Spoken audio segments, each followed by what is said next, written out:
How you doing? Noel Keady here, Balbriggan News.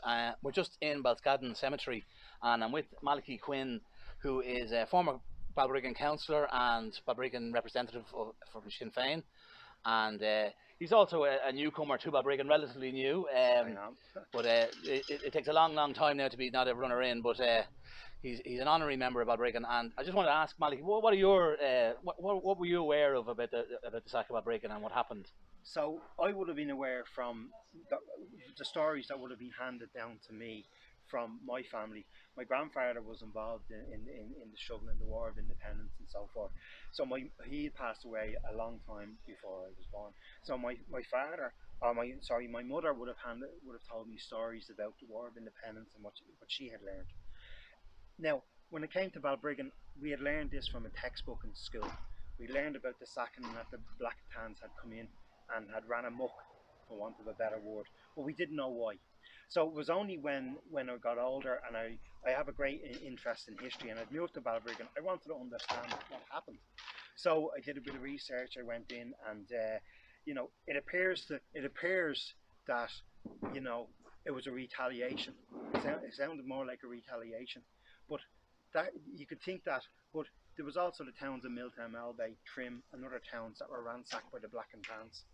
Balbriggan is one town, and one town that suffered dramatically. And we're standing here now at the grave of Sean Gibbons and Seamus Lawless, two victims of the brutality of the Black and Tans. Mhm. And so we need to, what I learned is that we need to remember as well that, ironically, Winston Churchill played a very, very large part in this, having been an undersecretary in the 20s and had been one of the people that had made that decision to send the Black and Tans to Balbriggan. Yeah. So history seems to come around and repeat itself. And now we look at British politics today, and we still have relatives of Winston Churchill. And we have relatives in our own politics that were involved in the armed struggle. So it's a living history. Yeah, no, it's fascinating and it's crazy. Like as I said, I've started to really delve into this now, particularly in the last few months, and you discover so much of what was going on and the brutality, and particularly these two men here who were the phrase is done to death, stabbed to death, left lying in the streets the next day, innocent men were interrogated and because they either didn't give up or didn't know anything that this was the result, and as you say, the atrocities like that still continued, and the arrogance sometimes continues.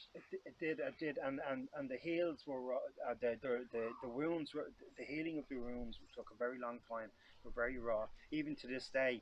Speaking to grandchildren of people that had suffered under the Black and Tans. I work in a nursing home locally, and there's old people, elderly people that live in the nursing home now in their 90s. I spoke to them over the last few weeks, coming up to the time of the sack of Balbriggan, and the stories that they had learned as children. Yeah. And some of them were only born 4 or 5 years, 10 years after this occasion.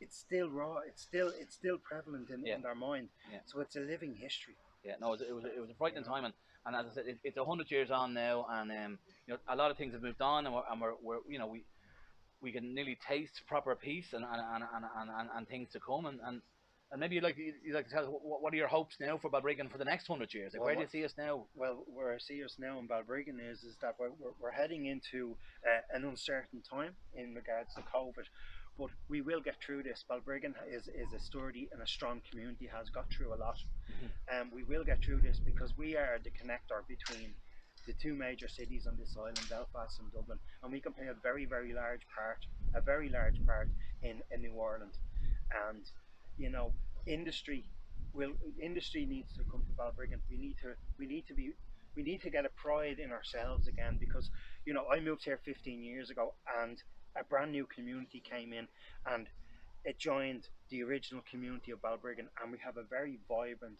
community now. And I think that's a very, very positive thing. And I have a lot of hope. I'm rearing three children in this town, and I actually chose to move to Balbriggan because I actually love this town Yeah, because I used to come here as a child. that's great. That's brilliant to hear, Malik. I'm delighted to hear that, and thanks very much now for doing this for me. And No problem. hopefully this will be recorded now for a long, long time, and Okay. we'll be looking back on it in 100 years. Well, you don't look at him. Thanks a lot, Malik. Thanks very much. Thanks very much. Fair play to you.